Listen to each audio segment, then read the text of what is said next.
True love conquers all. Mukoma Bigidwe, an inmate at Kami Maximum Prison, vakachata nemudiwa wavo anonzi Blessing. Vakachatira ku Kami Maximum Prison. Vamwe vari kushamsika kuti ko zvichazofamba sei asi iroro rangovawo drama. Welcome back to the channel. Please don't forget to like and subscribe. Mukoma Bigidwe vari kuseva makore avo ku Kami Maximum Prison uye vakachatira mukate. So this is the first ever prison wedding in Zimbabwe. Vamwe vari kuti Mvelase family tinokutendai nekuchata mukaratidza kuti love conquers all, utando ngumanqoba.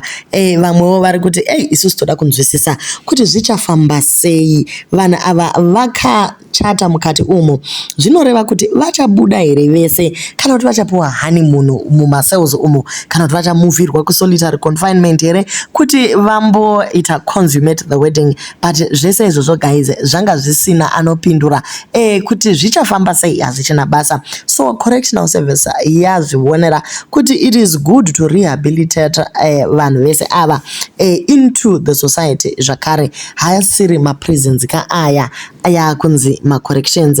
Asi soulmate yako kana ichingoripo guys chero iri muprison aiwa Mwari vanoita kuti vanhu vasangane. Vamwewo manetizens ari kuti vari kufunga kuti masoulmates avo ari muprison, maybe vakaita zveprison ministries vachipota vachivhizita ikoko aiwa munhu unongozvinongera chibage chigagairwa chako ungoswera watongova misese. Everyone is wondering kuti are they going to be given conjugal rights? Vanhu vabvunza ZPS kuti tipindureiwo. This wedding took place January uno achitanga. So vanhu vari kuda kungoziva kuti zvichafamba sei. It is good news. We are wondering what happened next. We feel kuti they should be given conjugal rights. How will they have their honeymoon? Yes, we are still puzzled, but isusu chete kungofarira chete kuti the bride made her decision. Ari aware of what was going to happen. Akaenda akandosaina mapepa. Nyaya yaMvelase ava yakatombobuda paB Metro kukanzi vakambobata vakadzi chibharo. I think vangwane cheche of some sort and he was a man of the cloth. But now guys mai ava vazoona kuti aiwa better vamire nemunhu wavo. Kuri kunzi baba vakatombosiya zvakare munhu wavo vakamboinda neumwe mudzimai. So this is him coming back to his wife. Mukadzi achibva angovaregerera. Vamwe vane hate vari kuti maybe dei vambo transfer kana kuchikurubhi kana kumwewo vandoita honeymoon. Asi vamwe vari kuti if we adopt open prison yakamboitwa iya kuZimbabwe kuna naKonimara uko inobvumira vanhu vane vanhu vavo kuti vambopotawo vachienda kumba kunoona vana pamabirthday o pamichato neparufu. Vanhu vavangosvikawo votobata basa pamwe chete ipapo. In case the man dies in prison, the wife is safe with everything that they've accumulated together.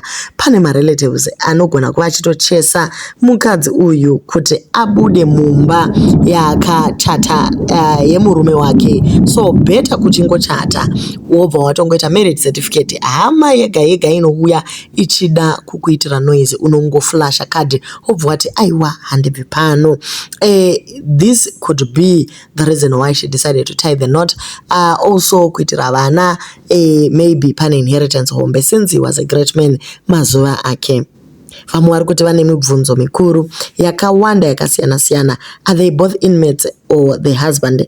Aiwa taura paya havazi ma-inmates vese, mudzimai ari panze, murume ndiye ari mukati. Ma-questions yes munawo, but chatiri kungofarira ndechekuti aiwa rudo runokunda zvese.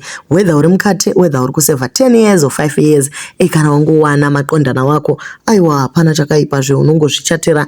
Tinongoti kumhuri yekwaMvelase iyi aiwa maita zvakanaka. At least you have given hope to so many people that still love their people asi vari mukati. Vanhu vavangoziva kuti it is possible, it is doable, nekuti ZPS inotipa that opportunity. Yes, varipo vakamirira vanhu vavo for 20 years vachange vakamirira kokujeri anenge achigochitana neguys. Unenge uchitoziva kuti ndiwe wega. Hey guys, this is a trailblazing, setting the record and showing the world that yes, it is possible.